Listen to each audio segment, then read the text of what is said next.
reunion with tiaras in Sweden as the Danish and Swedish royals gathered together for a state visit. The first with King Frederick of Denmark and his wife, Queen Mary. These royal cousins all glittered and shined in these incredible tiaras, many with a historic connection to the court of Napoleon. So, without further delay, let's go ahead and get into this latest edition of Tiara Tuesday. But if you haven't subscribed to Royal Fashion News yet, feel free to give us a follow. We would love to have you back because we talk about all things that glitter and sparkle here on this channel, in addition to royal fashion.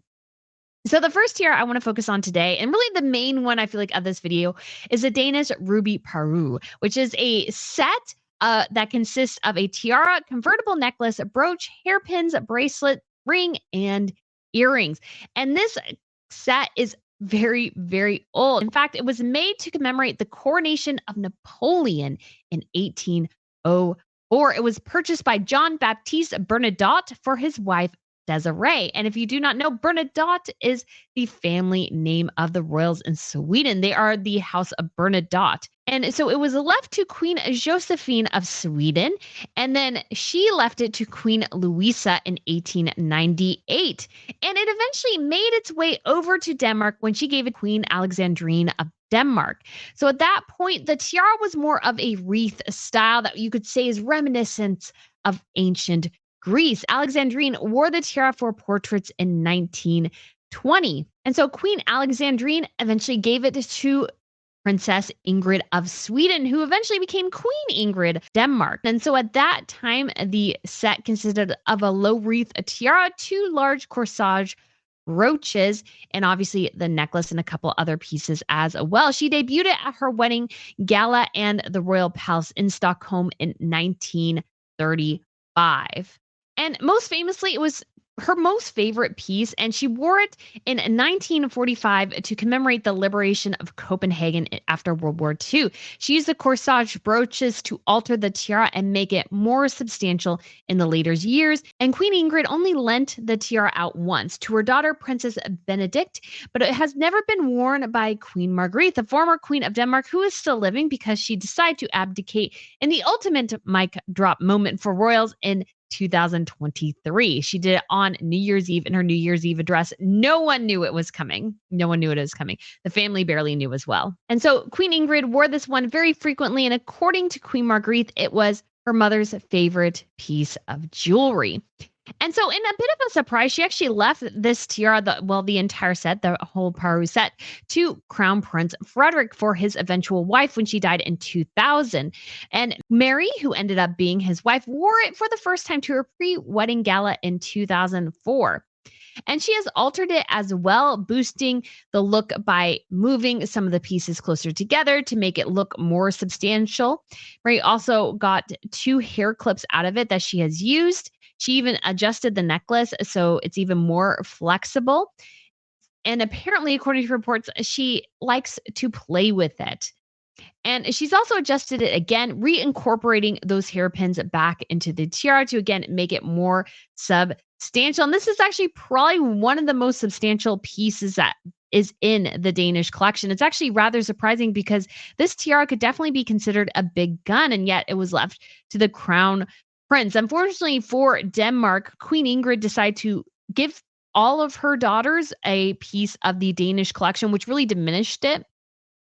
And unfortunately, because of inheritance laws and those sorts of things, oftentimes families end up selling tiaras and pieces of jewelry in order to make money off of them. And so it's a bit sad that that's happened here in Denmark, but this one will remain within the main family line and hopefully added to the family's trust so it can be protected and used in perpetuity. But it was a bit of a surprise to see Queen Mary bust out this particular tiara for this event because I was really thinking we would see something new from her for the first time since she's become queen. It is a bit complicated though because Her Majesty Queen Margrethe is still alive. So there's not necessarily a lot of tension, but you could say probably a little bit of tension between the ladies because some of the tiaras within the Danish collection are personally owned by Queen Margrethe. Other ones are part of the foundation. And when it comes to the emerald Danish parure tiara, that one does not leave Denmark. So for this event, Mary, really her most substantial piece was this Danish tiara. But you could also see the connection to Princess Ingrid of Sweden, who eventually became Queen Ingrid of Denmark. And so you have that family connection there because never forget, these are very much family functions in a lot of ways for some of these royals, especially the Scandinavians. And so they choose tiaras that connect their families together if they can. So, for example, during the French state visit earlier this year, tiaras were chosen that connected to the court of Napoleon. So they had the amethyst tiara within the family. They had the cameo tiara. Those came from the court of Napoleon within Sweden. So it made sense to use those tiaras at that event to connect to the past. In this case, we have Queen Mary showing off the gorgeous Danish ruby tiara yet again. And so I loved seeing it, and I actually love her dress as well.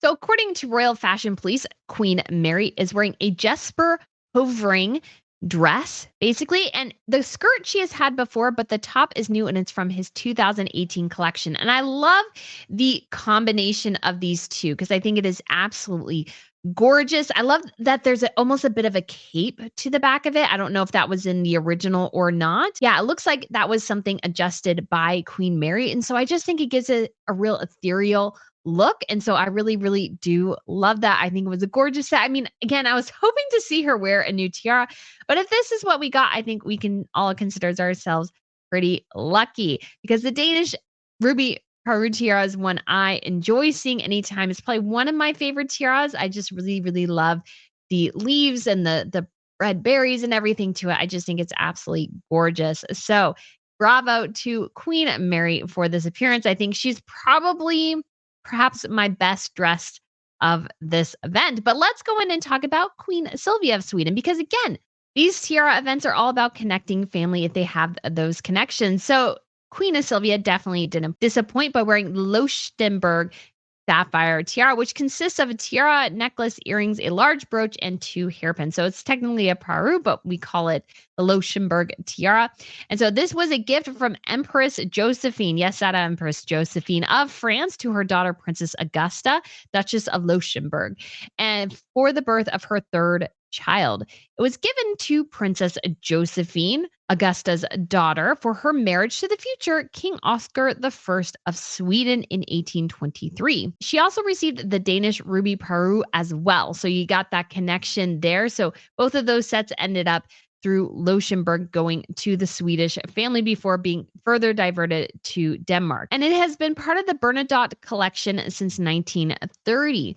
And so 2 of the hairpins that were originally within the set were made into earrings. And this is one of the big guns that doesn't really leave Queen Sylvia's hands. The Swedes are known for sharing quite a few of their tiaras. This is not one of them. But ironically, it was actually worn by, I think, at least 1 or 2 of King Carl Gustaf's sisters. So their mother, Princess Sibylla, she actually did not become queen because King Carl Gustaf's father died when he was an infant. And so she never became queen, but she did wear this tiara because she was sort of the de facto First Lady of Sweden. And 2 of his sisters wore it, I believe, before his wedding to Queen Sylvia. And although the entirety of the set pretty much stays with Queen Sylvia, nobody else wears particular pieces of it, Crown Princess Victoria has been seen wearing the brooch and earrings from the set. So she has lent it out to her daughter, but doesn't really leave her hands too much, which makes sense. So she is wearing a George Tarend gown.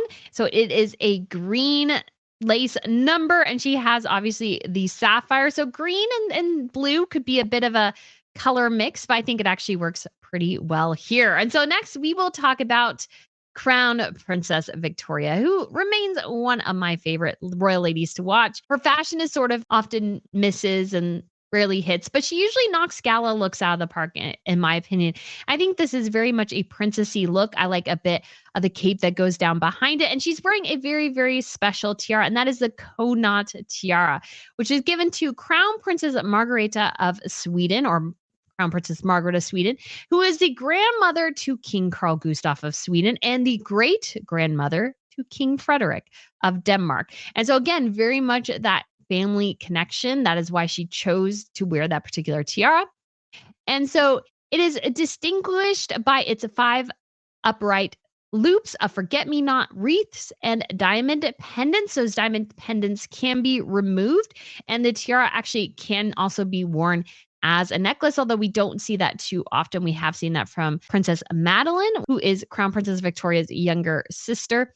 But we haven't really seen it. I don't feel like from anybody else. They haven't worn it much. But those little diamond pieces that move within the forget-me-nots, those can be worn as a necklace. And we've seen Madeline wear those several times, maybe Victoria as well. And so this was inherited by Prince Gustav Adolf of Sweden, who was the son of Crown Princess Margareta, who didn't become queen, and worn later by her daughter-in-law, Princess Sibylla of Sweden.